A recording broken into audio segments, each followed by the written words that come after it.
Projekti i ujit të pishëm në fshatin Pallçisht akoma nuk ka përfunduar, edhe pse për këtë projekt janë zhvilluar disa protesta, duke bllokuar rrugën në këtë fshat, por dhe protesta para komunës së Bogovinës.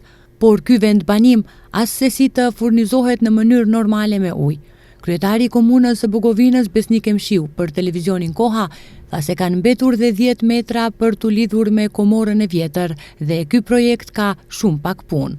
Se përket projektit për ujë në fshatin Pallçisht, unë disa herë kam dhënë deklarata, do thotë projekti është kry, shumë pak punë ka për t'u lidh me komorën e vjetër, një 10 metra, edhe punët janë kry. Presim nga Ministria mandaj të bëjë lëshimin e këtij projekti. Do thotë qytetarët presin që sa më shpejt të përfundojë ky projekt. Qytetarët e këtij vendbanimi që një kohë të gjatë janë në pritje të përfundimit të projektit për ujin e pishëm që është jetik, ndërsa qasja e institucioneve duhet të jetë më serioze.